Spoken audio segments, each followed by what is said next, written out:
Alice is, I don't know. I don't know how it works, but no, I don't see any rules. I don't even see the doll. I wish they'd send me a doll. I get it from my fans because when they bring them up, I go, oh, that's so cute. Where'd you find that? You know, it's like, oh, eBay. I said, oh, and they'll send me one because I never saw it before. But yeah, those things are always made so limited. It is eBay usually is how, you know, fans have to pick that type of thing up. But, yeah, I was always curious how you're, and, you know, I guess we'll get into the wine right now, is how you're able to use that. So basically, you know, they don't give you crap about using, you know, the character and the actual, you know, artwork that you do? Well, first of all, the artwork is my own, which is always a good thing. And in terms of, this is, again, I thank my fans for everything, right? So I'm at Seattle Crypticon, and one of my fans hands me a case of Crystal Lake water, and that's when the brain started ticking, because we had moved up to wine country in Oregon, and we became wine club members with the oldest, finest family-owned winery up here that's in our valley. And now we've been outed by Sunset Magazine as like the new Napa Sonoma at half the price because we don't have taxes up here like California does. And so we can produce the same wine for a little, you know, quite a bit less actually. And I partnered up with this wonderful winery and the reason we partnered up is I love their wines and they turned out to be horror fans, and they loved my movies, and who knew? It was just one of these things. We threw it up on Facebook, came up with the idea, and I get to play with down in the winery with the winemaker and come up with a custom crush. I get to come up with all my favorite, like I got clever after the first Chardonnay and Cabernet Sauvignon. We came up with Survivor Syrah and Moonlit Chardonnay, and now Cabernet Sauvignon, and my newest one is Midnight Merlot, and I signed the bottles, and it's been going on for over 5 years now. We just celebrated 5 years, strictly word of mouth, not a penny in advertising or marketing, so you know the wine is fabulous, and it's only available certain times of the year because we can't ship at, like, we've been holding our shipping for a little while because the weather prohibits us, you know, the wine corks will pop. But we have a huge following, and it's just one of those things that, again, I've been very blessed. It's evolved. I didn't go looking for it. I love wine, and it just seemed like a no-brainer, you know?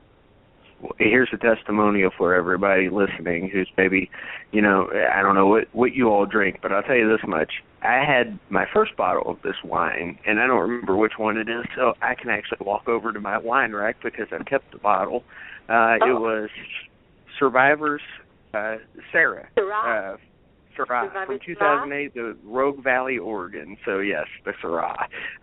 That was the one I had on my anniversary 2 years ago. And, yeah, it did a good job of, making me a little bit intoxicated. So I have to say your wine definitely did the trick, and I enjoyed the taste as well. So anybody out there, Adrienne, throw out the website for people to go find that wine because I'm telling you, if you haven't tried it and you like wine, or even if you don't like wine, give it a shot because I'm telling you it's worth it. Yeah, and it's great. You know what? I've been getting a lot of people have parties now for Friday the 13th, and people have been ordering cases, and you know they have big campovers, and it's just turned into so much fun. So the Crystal Lake wines, you can either get it on my website, which is adrienneking.com. Which is ADRIENNE King, KING.com, or crystallakewines.com.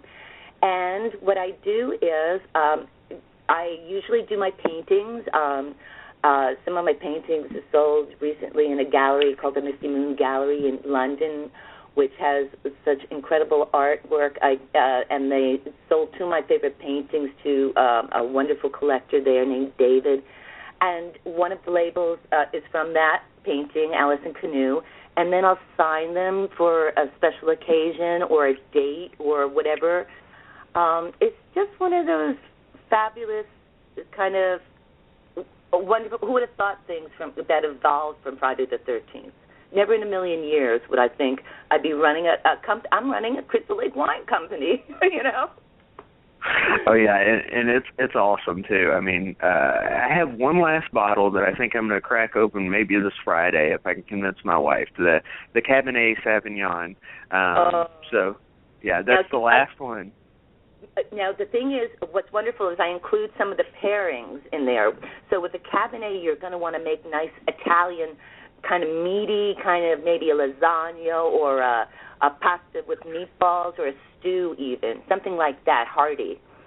I am all about that, so that will not be a problem whatsoever. Hey, talk a little bit about the artwork on it. And obviously, I know it's you that's doing that, but, you know, how long have you been into the art side of things? I mean, I know people know that you're an artist, but, you know, is it as long as you can remember? Because, you know, like most people, they talk about this, you know, every child can draw, but the reason why they stop is because somebody tells them not to or something like that. You know what I mean? There's a quote out there about that, but you obviously never did, and it's just so good. Well, thank you, and I kind of do believe that. I think everybody has the ability to draw, and it's truly a matter of focus and desire and not listening at the voices around you if you can turn them off, which is tough when you're 5 years old, isn't it? Mm-hmm. Mm-hmm. Yep, everybody's self-conscious. And that's the difference, whether you're encouraged by parents or not. And I was blessed with two passions, and people that raised me knew that I was passionate and artistic, and they allowed me to thrive. And I say thank you to all the good parents out there. Because, you know, you can just as easily put a thumb on it and squash it. And you've got to encourage children to do what they're meant to do, you know.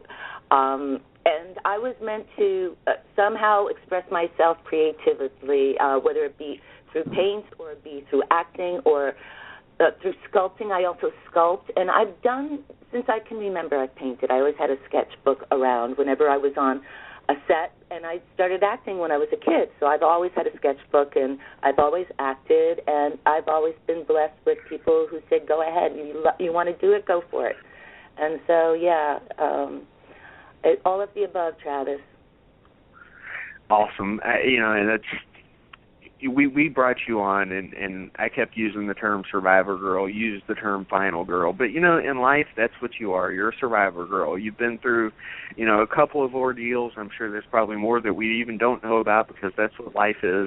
And you've came out, you know, smelling like roses on the other side as far as us Friday the 13th fans are concerned. And I just wanted to thank you personally for being, number one, a sweetheart when I met you, number two, a sweetheart every other time I've talked to you, and number three, coming on tonight and just absolutely just being a wonderful guest. You've been unbelievable. Is there anything you want to throw out to the fans, where to follow you, where to find you? I know this weekend you're going to be at Monster Mania, if I'm not mistaken. I am. I'm going to be at Monster Mania this weekend at Cherry Hill, New Jersey.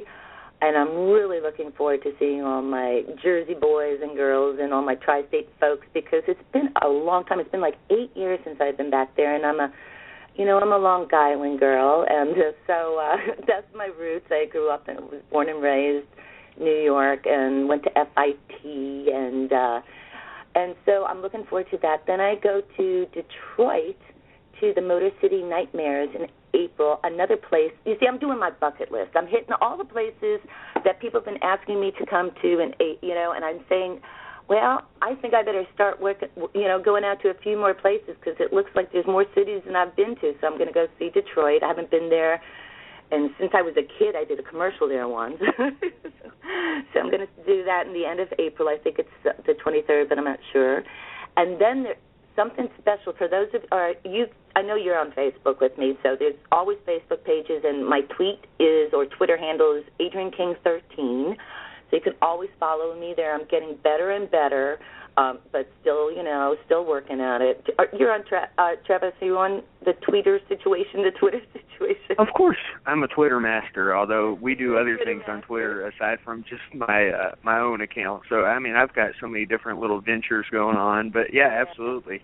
Yeah, so I'm trying to keep up with that. So So that's linked with my Facebook. So if you can't find me on Facebook, always go to Adrienne King 13.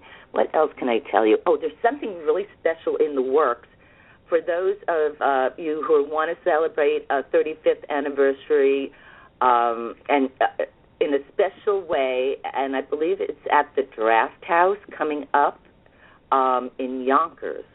So that would be in, June, I think. So keep watching my Twitter. That's about to be announced any day now. So that you get a little scoop there, and that'll be really special because that might have some of the Friday people who never show up since it's close to New York City and there's still actors like Peter Brower and Mark Nelson. I'm thinking maybe it'd be really special. And I think Robbie Morgan, I saw her recently. She's going to be there. So that'll be special. And the other one thing I wanted to say is that, Travis, I met you in Lexington, correct? Yes, absolutely. I drove down, it's like an hour and a half down to Lexington. And you were one of the main reasons to be there, and actually Sean Cunningham was there too. And Vic is not pleased with me to this day because I actually won the Friday the 13th Blu-ray box set. But I say to Vic, he's a Chainsaw fan, I'm a Friday fan. I deserved it.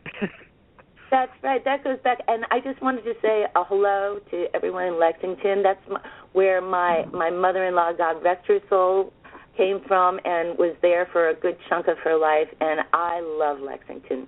And so big howdy to everyone back there. Oh, yeah, and one other thing, I actually brought my stepson with me, and you were, like I said, just an absolute angel to him. He remembers the experience, and, we're talking, I guess, 2 years ago now, and I think he'll always remember that. So, just something to take with you on the way here. So you've had an impact on people young, old, and, super young, so. Travis, that's what makes this so special for me because people are always thanking me, but you have to realize I'm getting just as much as I'm giving, and it works both ways, and that's why I always say to people who maybe are at conventions and kind of like not enjoying them, it's like you shouldn't be here because people want an experience. You've got to really want to give back because these people are here for you, and you should be here for them, and that's what I always try to make it about. Well, you like I said, every person that I saw come before me or after me, you were excited to meet all of them. You're just, anybody who's lucky enough to have you should just, do backflips. So thank you again for coming on. Anytime you want anything to plug, just tell us and we'll do it. So anytime. Well, honey, I really appreciate it, and it's been a joy speaking to you again. And my love goes out to all my happy campers out there, each and every one of you. Stay strong. All right. Well, you take care, and you just keep being that survivor girl. I will. I'm your survivor girl, Travis. All right, Adrienne. You take care. You take care. Bye-bye. Bye-bye. And that was Adrienne King, everybody. Friday the 13th Survivor Girl. Although, debatably she died in the second one, I will always remember her as the strong-willed character who survived the first ordeal. And she is that girl next door type to this day, if you ask me, Vic. What did you think of that, buddy? Wow, that was just amazing. She was awesome in person, and she was awesome on the show. Yeah, one of my favorite guests at a horror convention, and we've been to many, many, many horror conventions, and we met many, many, many people, and we met many, many, many, many cool people. But because of the fact that I met her, actually made her my favorite Survivor girl because of it. Her character was fine. I never had a problem with, Alice Hardy, but once you meet the person behind Alice Hardy, you kind of get a better grasp on, number one, who she was going for, and number two, who the person behind that is. And Vic, kind of like with Adam Green, I have to tell you that I'm going to have to forego the Friday the 13th talk until next week. How's that sound? That's fine with me, and I already figured that out because, once again, man, she stayed on for an hour just like Adam Green, so I am completely blown away by her, him, and everybody else we've had on. Yeah, anytime we have the opportunity to speak to somebody, I'm definitely not rushing them off. I'm not trying to keep them on. So it's always a delicate balance. They don't tell me how long they want to be on. I don't tell them how long they have to be on. So it's one of those things where I figure an hour is long enough to keep somebody in, especially for no pay and, You know, just trying to make their fans happy. And she is, I'm telling you, one of the most fan-friendly people you can ever meet. So even if you're kind of a fan of Friday the 13th and maybe you don't care about the Alice Hardy character, as far as all the Survivor girls and the people out there that I've met, I'm telling you, this is a must-meet. So if you're a Monster Mania in New Jersey, do not pass up her table.